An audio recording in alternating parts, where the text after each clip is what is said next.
The Halo franchise is one that pulls in billions of dollars for Microsoft, with each release breaking records and moving Xbox hardware in ways that other game developers can only dream of. Live-action shorts, toys and other merchandise, web comedy series, books and graphic novels, animated movies, and all other kinds of media have been created in celebration of the property. Whether you are a hardcore gamer or not, there's little doubt that you've heard of Halo. Let's take a trip back through time to see where this franchise had its humble beginnings.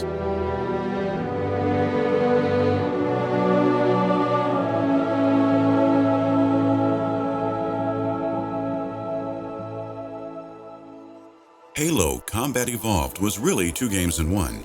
A visually stunning, engrossing space opera in the single-player campaign, and a bloody virtual playground in its extensive multiplayer mode. Whether alone or with friends, the element of the design that stuck out the most was the amazing sense of scope. Whether the player was assaulting the control room, sludging through a swamp to unlock the horrors of the flood, or screaming through snowscapes in a Banshee, the scale of the levels was simply unprecedented, especially on a home console platform. In the multiplayer mode, players fought head-to-head over expansive levels like the now iconic Blood Gulch. If the single-player campaign was memorable, the multiplayer is what eventually made Halo an enduring classic in the gaming world. Whether gamers were working together on a local co-op mission or blasting each other to bits on split screen or LAN party. All of these gameplay elements added up to a game that blew everyone away. Critics hailed its graphical presentation, ambitious storyline and lore, and addictive combat mechanisms as some of the best things to happen to console shooters in many years. The now-defunct GamePro magazine called it one of 2001's best games, while GameSpot declared it was easily one of the best shooters ever on any platform. When all was said and done, the game garnered nearly 50 awards from various publications and websites.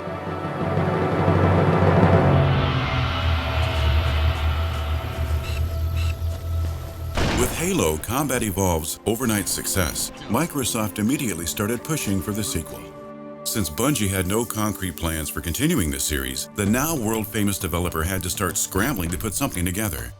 The first step was to rewrite the entire game engine from the ground up, optimizing and reworking the game's code to allow Halo 2 to provide seamless online multiplayer on the Xbox platform, a tremendous feat at the time. If Combat Evolved provided the bare-bones basis for all the Halo games to follow, Halo 2 was when Bungie went all out, throwing everything in the kitchen sink into the franchise. The first game in the franchise to feature both online multiplayer via Xbox Live as well as a dual-wielding weapon system, it was a major change for the series even at this early stage of its life. The plotline raised the stakes, revealing more Halo superweapons for Master Chief and his team to worry about, as well as a polarizing set of levels from the Covenant's point of view. The new combat mechanisms were a success, with the dual-wielding system allowing for more flexibility and tactical considerations to chew on during combat with the Covenant. But the real star of the show here was Xbox Live Multiplayer, which was truly a game-changer in the industry. Halo 2 was able to build such huge hype in advance that it changed the way video games were made, marketed, and released. With over 1.5 million pre-ordered copies and $125 million earned in the first day alone, Halo 2 became the biggest media launch in history, outshining all other video games and movies alike.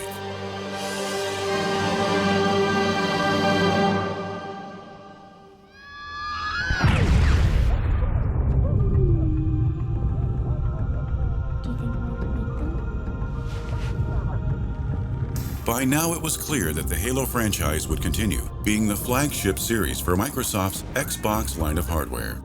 Unlike Halo 2, the third game in the franchise was underway before the previous release was finished, as scrapped ideas and content that couldn't be done with Halo 2 was used to build the foundation for the next game in the series. While Halo's tenets of engaging tactical gunplay and robust online multiplayer were givens for Halo 3, the big curveball this time around was that the game would be the first Halo on Microsoft's next-generation Xbox 360 platform. While many players were disappointed in Halo 2's abrupt ending, Halo 3 aimed to provide some closure and tell a good sci-fi story in its own right. Following the continued exploits of Master Chief and his Marines' struggle against the Covenant, the game took players from the jungles of Africa to the mysterious Ark at the edge of the galaxy. Halo 3 was again a smashing success for Bungie and Microsoft, With a $300 million gross in the first week alone, Bungie had accomplished its goal of making a system seller for the Xbox 360. Critics were generally just as impressed as the public, with Eurogamer's review calling it the best game yet in one of the best FPS franchises of the era.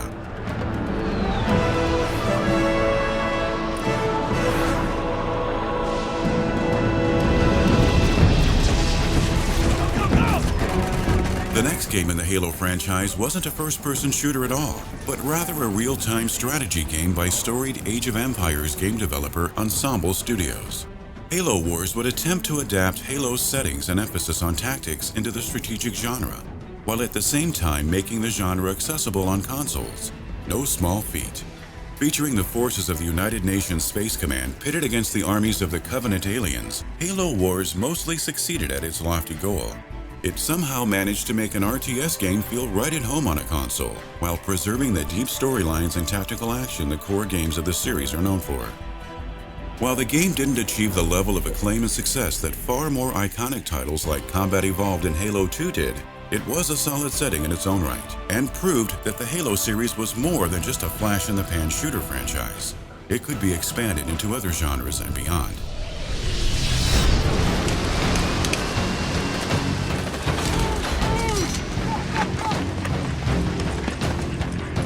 After the cancellation of the Halo Chronicles movie tie-in, the team was left with a little over a year to conceptualize, develop, and ship Halo 3 ODST. While for many developers it would be impossible, Bungie's detail-oriented staff took it in stride, with part of the company knocking the game out while another team began work on the next core game in the series, what would become Halo Reach. While the same solid shooting mechanics were featured in ODST, the focus on secondary characters was a big departure from the previous games. More urban military shooter than epic sci-fi adventure game, ODST offered players the chance to see the Human Covenant conflict from an all-new perspective. Playing as the orbital drop shock trooper was a major change of pace from always battling as the superpowered Master Chief and the other Spartans, and the non-linear, hub-driven way the storyline played out was an interesting new take on Halo. Though the game didn't break sales records as the series had been doing with every release, it still sold millions of copies and ended up on several Game of the Year lists when the dust had settled.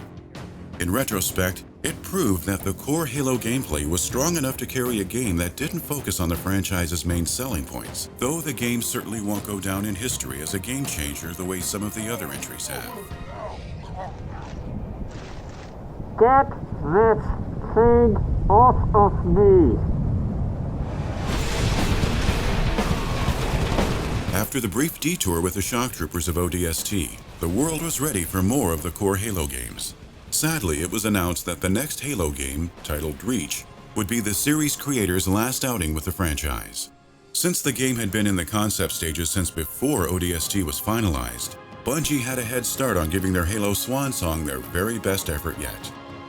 With a bigger focus on a dramatic, multi-layered storyline driven primarily by the characters, Reach was designed to be something of a departure from the original Halo trilogy.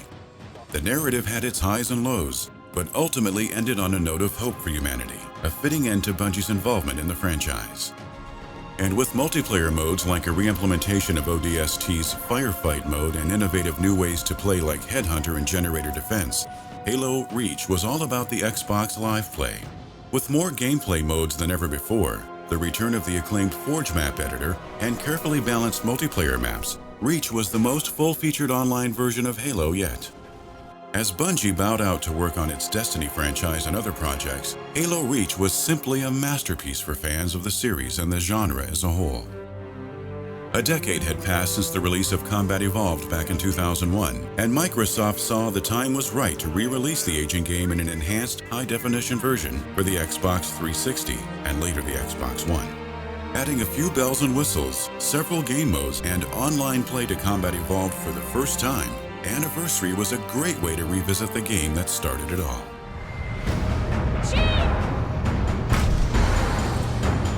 Beginning in 2009, a core Halo title was in the works, but this time not under Bungie's supervision. Kicking off what has been dubbed the Reclaimer trilogy, Halo 4 turned the spotlight back onto Master Chief and his AI companion Cortana. Relatively free-form levels with a subtly linear feel that pushes players along where the story needs to go have formed the foundation for most of Halo's single-player campaigns, and Halo 4 was no different. While Halo 4 wasn't the high point of the series, it was extremely significant in that it showed the property could thrive without its creators' input.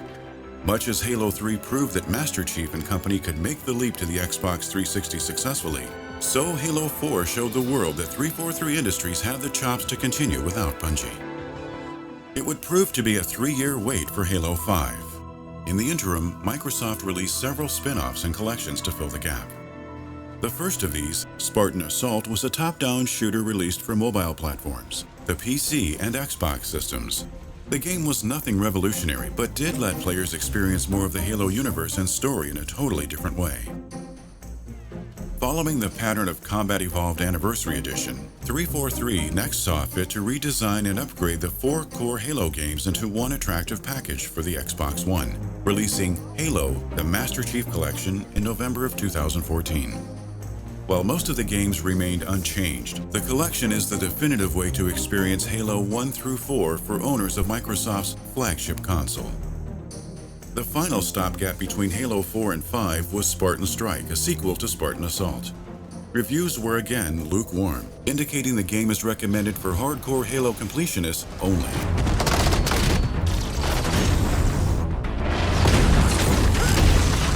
Finally, in the fall of 2015, the long wait was over for the next major release in the Halo franchise. The 343 Industries developed Halo 5 hit the Xbox One in October.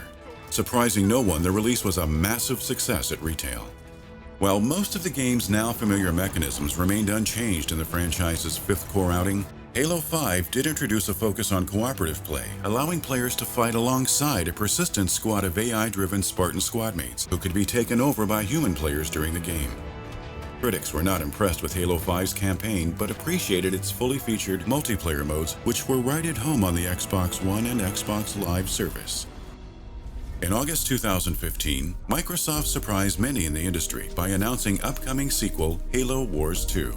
It had been 6 years since the first game hit the Xbox 360, with many assuming the real-time strategy spin-off would never see a sequel. Featuring similar gameplay to Halo Wars, the sequel is set to introduce all new game modes, cutting-edge graphics, and improved user interfaces, as well as a release on Windows computers. New game types including the fast-paced Blitz mode that eschews Microsoft management-laden base building for a more accessible skirmish experience. Expanding the scope of the previous game's storyline and battles, Halo Wars 2 will retain its predecessor's emphasis on story and tight tactical action. While Ensemble Studios is no longer around to oversee production of the sequel, Microsoft assures its fans that the game is in capable hands, with creative assembly of Total War and Alien Isolation fame at the helm. It's unknown how successful Halo Wars 2 will be, but if the game sticks to the solid concepts introduced in the first title, it should be another hit for Microsoft and the Halo franchise.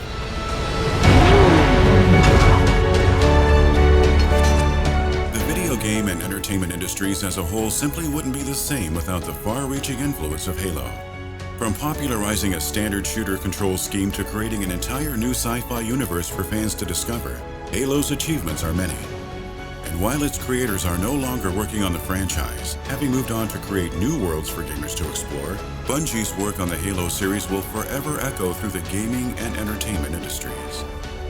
Halo has surely earned its place in the history books. From its multi-billion-dollar revenues to its innovation in both crafting and interactive science fiction narrative, to its pioneering of multiplayer technology and features, Halo is undoubtedly one of the most influential franchises in all of gaming. For all things Halo, keep it locked to gamers.